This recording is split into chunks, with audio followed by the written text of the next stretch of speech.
네, 오늘은 온유한 자는 복이 있나니 라는 제목으로 우리 함께 말씀을 나누었으면 좋겠습니다. 오늘 이렇게 처음 온 우리 친구들도 있고 오랜만에 온 친구들도 있고 그래서 우리 지난 시간 잠깐만 한번 이야기하고 넘어가겠습니다. 우리 지금 8복 중에 세 번째 복이 바로 온유한 자는 복이 있나니 라는 말씀인데요. 첫 번째 복, 두 번째 복은 어떤 복입니까? 제일 처음에 뭡니까? 심령이 뭐하는 자는 복이 있나니? 가난한 자. 심령이 가난하다라는 것은 자신의 죄인임을 알고 자신의 연약함을 고백하는 사람이 심령이 가난한 자다.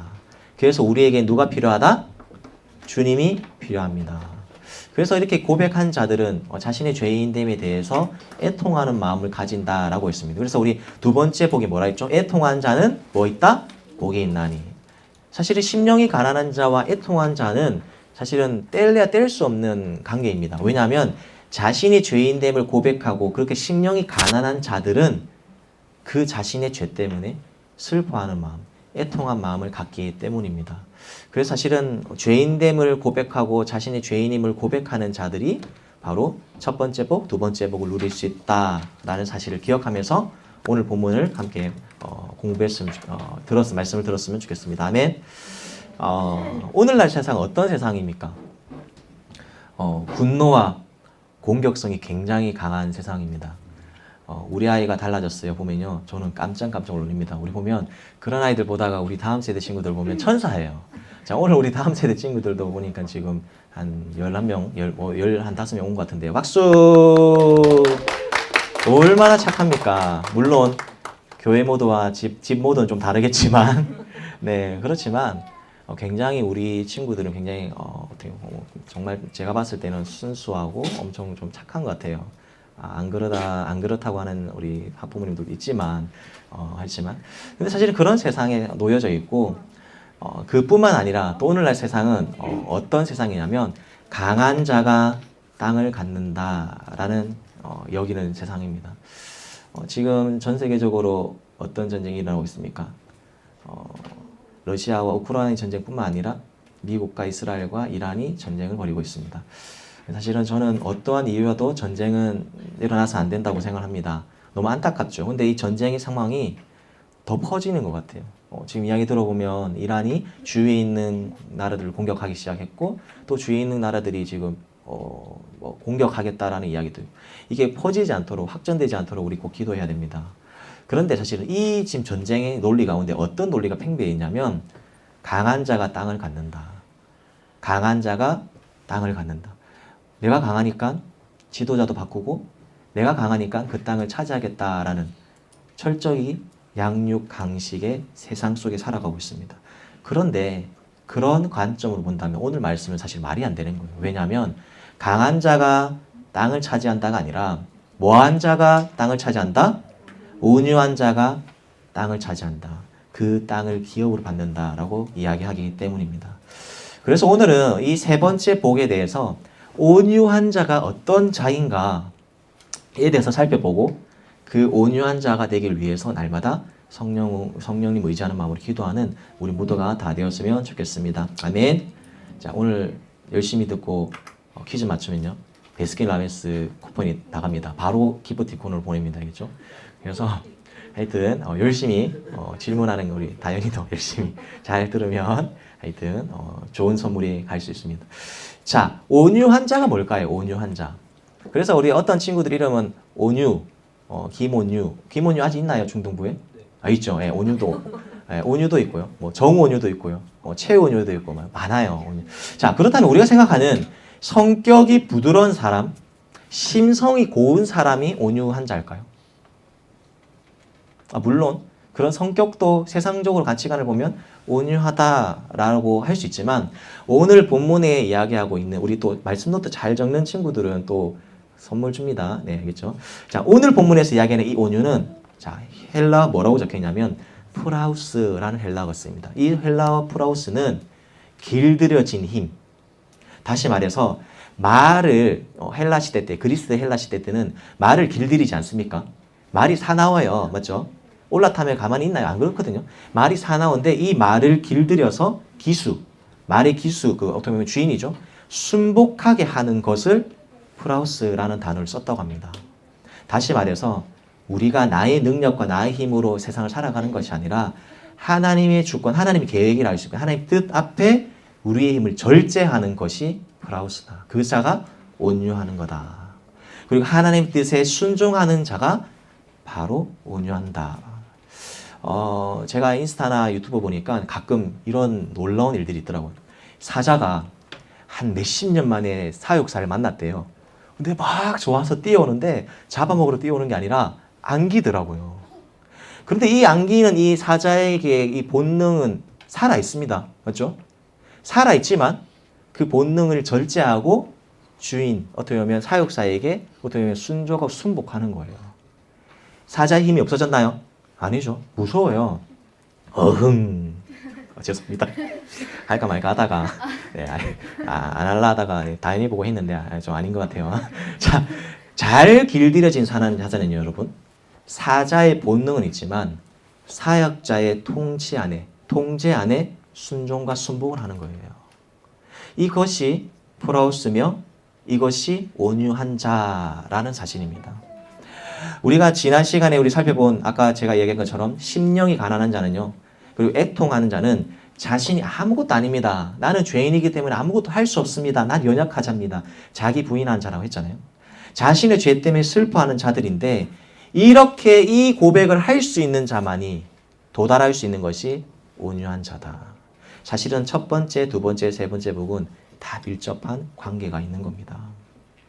그냥 온유라는 거는 그냥 수양을 하거나 산에 들어가서 이렇게 뭘 한다고 해서 온유한 자가 되는 것이 아니라 그 힘을 절제하는 것. 하나님의 통치와 하나님의 주권과 하나님의 뜻에 순종해서 자신의 힘을 절제하고 내려놓는 자가 바로 온유한 자다. 온유한 자는 여러분 낮아진 사람은 자기 자신을 주장하지 않아요. 내가 죄인임을 아는 자들은 자기 자신을 주장하지 않습니다. 그렇기 때문에 하나님 앞에 겸손하게 되고요. 사람들에게도 자신의 뜻을 고집하지 않습니다. 하나님 뜻 가운데 같이 이루어지기를 소망하는 마음으로 잘 사람들과 융화하며 잘 지내겠죠. 그렇다면 온유한 자, 우리 구약시대 때 신약시대 때 온유한 자가 어떤 자들인지 한번 생각해 볼 건데요.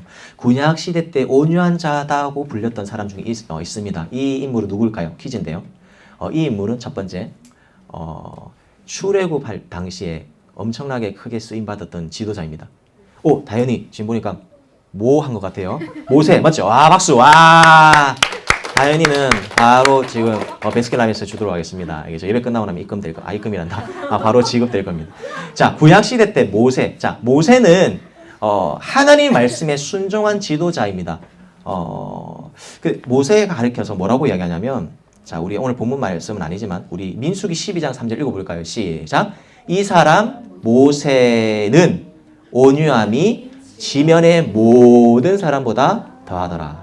강사님 항상 이야기할 때마다 모든 할 때는 길게 빼주는 게 좋다 했죠. 금방 바로 이야기, 서윤이랑 막 모으기 길게 했다면서 이러는데, 다시 한번 읽어볼게요. 모든 할 때 모를 길게 빼서 이야기하면 좀 뭔가 풍성해져요.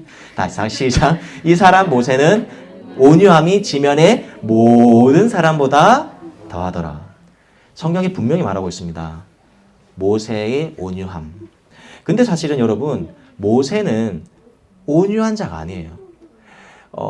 모세가 처음에 성격으로 온유한다고 생각하면 얘들아, 모세는 살인한 자예요. 맞지 않습니까? 처음에 이집트에서 자신의 동족을 핍박하는 자를 죽이고 도망가잖아요. 맞죠? 우리가 성격으로 생각한다면 온유한 자가 아니에요. 그런데 40년 동안 준비 기간 동안에 어떻게 보면 하나님 앞에서 절제하고 순복하며 순종하는 삶을 살았을 때에 자신의 감정을 통제하고 하나님 뜻을 더 내세웠던 지도자가 되었던 겁니다. 그 일화가 이 이야기인데요. 모세가 어느 날 구스 여인을 맞이합니다. 그런데 그의 누나 미리암, 숫자를 미리 알았다고 해서 미리암, 죄송합니다. 그 다음에 형인 아론이 막 뭐라는 거예요. 시기심이 난 거죠. 그리고 어떤 이야기를 하냐면 아론과 그 형제들이 왜 모세만 하나님 음성을 들었느냐, 우리도 하나님 음성을 들었지 않느냐 라면서 모세의 지도력에 대해서 도전을 합니다. 근데 그때에 이야기했던 말씀이 이 다음 말씀이에요. 엄청 지도자에 대한 공격을 하고 자신의 형제들이 모세의 지도력에 대해서 도전을 할 때 뭐라고 표현하면 성경에서 이 사람 모세는 온유함이 모든 지면의 모든 사람보다 더했다. 내세우지 않았던 거예요. 싸우지 않고 그냥 그 모든 것을 하나님께 맡기는 자가 되었던 겁니다. 그렇죠? 내가 강동산인 같았으면 제가 지도자였다면 바로 형이라 할지라도 끌어내라! 바로 잡아갔을 건데 일일이 대응하지 않아요. 그냥 하나님께 맡깁니다. 그래서 모세는 하늘 말씀에 순종한 지도자였고 온유한 자였다.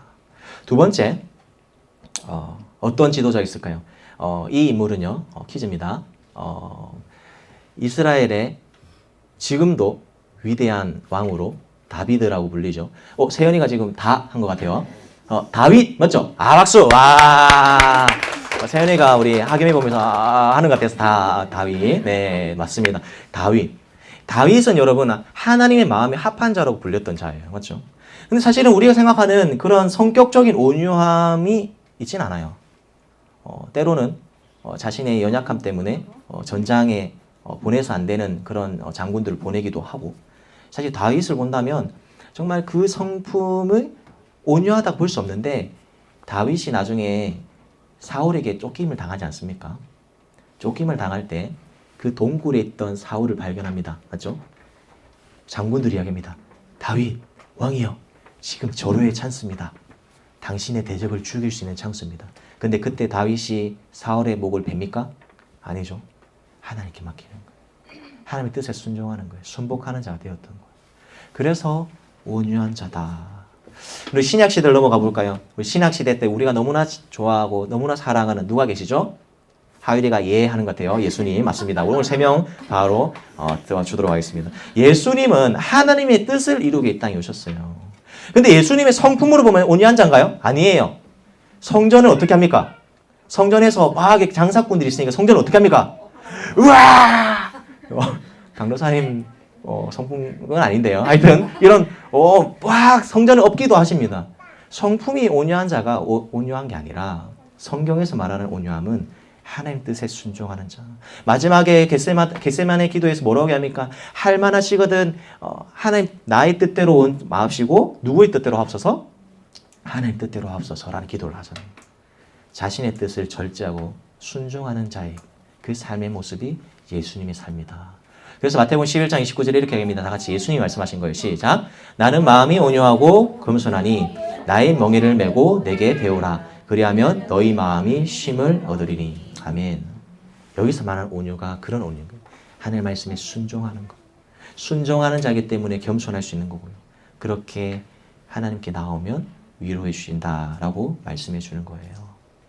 사랑하는 성도 여러분, 우리 친구들, 온유한 자는 자신의 감정을 억누르고 분노 대신 자비를 선택할 수 있는 강한 마음입니다. 이 온유한 자는 여러분 약한 자가 아니에요. 오히려 자신의 힘을 절제할 수 있는 사람이죠. 넉넉한 마음을 가질 수 있는. 왜? 누구 때문에? 예수님 때문에. 하나님, 괜찮아요. 예, 저희는 떠들어도 되고요. 막 뛰어다녀도 됩니다. 예, 괜찮습니다. 괜찮아요. 막 떠들면서요. 같이 또 믿음의 반응이거든요. 지금 믿음의 반응. 네.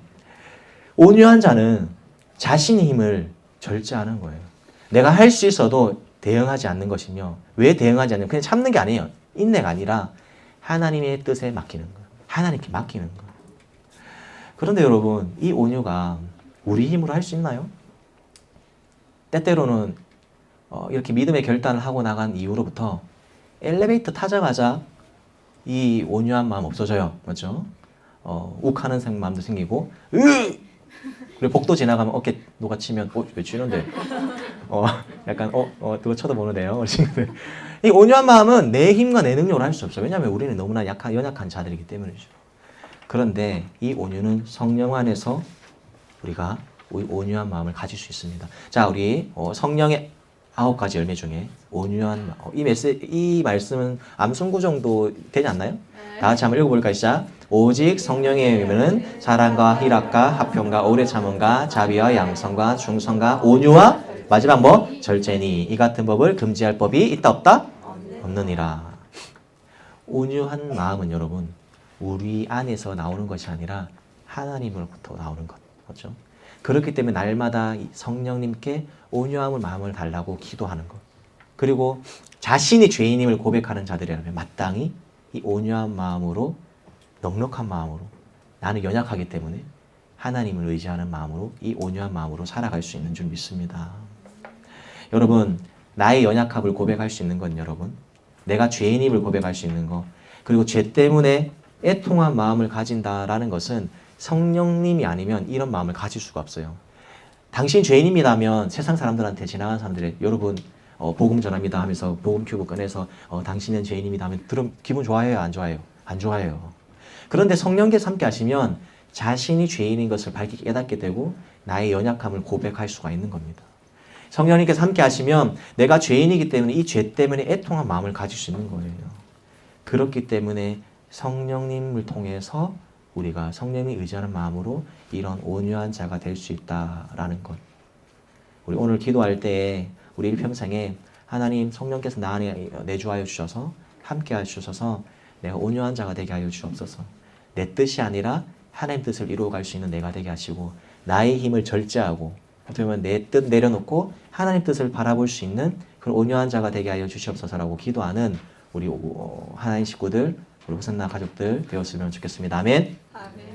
네, 그런 자에게 어떤 복이 임한다 했죠? 다 같이 노란 글 읽어볼까요? 시작. 그들이 땅을 기업으로 받을 것이니요. 사실은 이 땅이라는 거는 이스라엘 백성들에게는 물리적인 그런 가나안 땅을 의미할 수도 있겠지만 사실은 성경에서 말하는, 그리고 우리에게 말씀하시는 이 땅은 어떻게 보면 물리적인 땅이 아니라 하나님의 통치가 임하는 그 하나님의 나라. 그렇죠? 그리고 내 삶 가운데 하나님 통치가 있으면 우리 삶이 어떤 나라가 있죠? 하늘나라라 했잖아요. 그렇죠? 그 하나님의 나라, 하나님 함께 하시는 그 축복을 받게 된다는 거예요. 사실 오늘 본문 이 땅을 기업을 받는다라는 말씀은 구약 시편 37편 11절 말씀을 인용한 것인데요. 우리 한번 읽어볼까요? 시작. 온유한 자는 땅을 차지하며 풍부한 화평으로 즐기리로다. 여기서 말하는 온유는 그냥 평온한 마음을 이야기하는 것이 아니라 하나님을 바라보는 것, 하나님을 소망하는 것을 의미합니다. 왜냐하면 이 앞 구절에 뭐라고 표현하냐면 여호와를 소망하는 자들을 땅을 차지하리로다. 땅을 차지하는데 뭐 하는 자들이라죠? 여호와를 소망하는 자들. 이 문맥으로 봤을 때는 하나님을 소망하는 자들에게 온유가 찾아온다는 거다. 여러분, 이 하나님으로 말미암아 성령님께서 온유를 받아서 날마다 어떻게 보면 하나님을 바라보는, 하나님과 함께하는 그 놀라운 축복을 경험할 수 있는 우리 모두가 다 되었으면 좋겠습니다. 아멘. 이 축복은요, 첫 번째로 현재 강우삼이 이야기했죠. 하나님이 함께하는 곳이 어디라 했습니까? 하나님 통치가 임하는 곳이 현재 하늘나라라 했잖아요. 하나님 안에서 누리는 그 축복을 경험하는 것이고, 두 번째로 미래 영원한 그 하늘나라를 가게 되는 그런 놀라운 은혜. 어떻게 갈 수 있다? 자신의 죄임을 고백하고 자신의 죄 때문에 애통하며 하나님의 그 통치와 순복하며 하나님의 통치와 계획 안에 순복하고 순종하면서 내 뜻을 내려놓고 하나님의 뜻을 받아들이는 자에게 이런 놀라운 축복을 받는다라는 이야기가 바로 오늘 세 번째 복, 온유한 자는 복이 있나니라는 메시지인 줄 믿습니다. 아멘. 사랑하는 성도 여러분, 말씀을 마무리하려고 하는데요. 여러분, 온유한 자로 살고 계십니까? 물론 성품적인 온유도 필요합니다. 그게 필요 없다라는 게 아닙니다. 그런데 이 온유라는 것은 여러분, 그 하나님 뜻에 순종하는 것, 순복하는 것. 내가 할 수 있지만 내 능력을 의지하는 것이 아니라 내 그런 경험과 내 지식과 내 힘을 의지하는 것이 아니라 그것을 오히려 하나님의 통제와 통치 안에 내려놓고 하나님의 뜻으로 우리 삶을 이끌어 가주셔서라는 이 말. 이것이 우리 온유한 자다. 왜냐하면 빌립보서 2장에 예수님께서 이렇게 말씀하셨거든요. 한번 읽어볼까요? 바울이 이야기했는데 다 같이 시작. 너희 안에 이 마음을 품으라. 곧 그리스도 예수의 마음. 자, 예수의 마음을 품으라 합니다. 자, 예수님께서 어떤 마음을 품으셨냐면 다 같이 읽어볼까요? 노란 글자 시작. 그는 근본 하나님의 본체시나 하나님과 동등됨을 취할 것으로 여기지 아니하시고, 하나님과 동등한 예수님인데도 불구하고 하나님과 동등됨을 취하지 않고 오히려 자기를 비워 종의 형체를 가지사 사람들 같이 되셨고 자기를 낮추사 죽기까지 복종하셨으니 곧 십자가에 죽으시리라. 할렐루야. 이 놀라운 예수님의 자기 비하, 하나님 말씀에 순종하는 그 삶이 바로 예수님이 온유한 자다라는 사실을 우리가 꼭 기억했으면 좋겠습니다. 아멘. 우리가 이렇게 기도해야 됩니다. 죄송합니다. 오타입니다. 제가 지금 당황했거든요. 하소서를 해야 되는데 순간 제가 보고 이걸 넘겨야 되나 말아야 했는데 제가 오타가 하나가 제 타이핑을 잠을 잤나요? 왜 그러지 모르겠네요. 허락하소서인데요. 죄송합니다. 하소가 돼 있어서 제가 약간 순간 당황했거든요. 하소서라 생각하고 읽어봅시다. 죄송해요. 다 같이 읽어봅시다. 시작. 성령님 우리 심령에 온유함을 허락하소서. 네, 감사합니다. 순간 제가 깜짝 놀랐어요. 하소 허락하소. 죄송합니다. 지금 말씀 마무리 부분이 이렇게 죄송하고요. 자, 우리가 늘 하나님께 성령님께 기도할 때에 내 힘으로 하나님의 말씀을 순종할 수 없잖아요. 하나님 뜻에 순복할 수 없어요. 자신의 뜻을 쳐서 기도하면서 내 뜻을 내려놓아야 되거든. 그래서 예수님이 마지막에 겟세마네에서 기도하신 거예요. 기도해야 내 뜻을 내려놓을 수 있는 거거든. 기도 안 하고 이렇게 하면 그냥 계속 내 인간적인 생각이 올라오죠. 내 하고 싶은 내 능력대로 하는 거죠. 여러분, 온유한 자는 여러분 내 힘과 내 능력, 내 경험을 가지고 이 세상을 살아가는 것이 아니에요. 하나님의 방법대로 하나님 뜻에 순종하며 살아가는 삶, 그것이 온유한 자의 삶의 모습인 줄 믿습니다. 아멘. 우리 앞에 한번 PPT 한번 쳐다볼까요? 내 힘과 내 능력, 내 경험을 가지고 이 세상을 살아가는 게 아니에요. 할 수 있어도 내려놓고 그 길들여진 힘, 맞죠? 하나님의 통치와 하나님의 뜻 안에 그것을 내려놓고 하나님의 뜻을 받아들이는 삶. 그래서 하나님의 뜻에 순종하는 삶이 바로 온유한 자의 삶의 모습이다라는 사실. 그리고 오늘 꼭 기억하면서 우리의 삶의 모든 결정들이 내 힘과 내 능력으로 하는 것이 아니라 늘 하나님께 물어보고 그 하나님의 마음이 합한 대로 하나님 뜻대로 우리의 삶을 살아가는 우리 하나의 식구들, 우리 호산나 가족들 되었으면 좋겠습니다. 아멘. 그런 자들에게 하나님께서 함께 하시는 놀라운 축복을 받게 될 줄 믿습니다. 현재 하나님과 함께하는 것, 미래에 완전한, 온전한 하나님 나라를 들어가는 것, 이것이 온유한 자가 누리는 축복이자 혜택인 줄 믿습니다. 이것이 오늘 아침 우리에게 주시는 하나님의 메시지입니다. 우리 시간에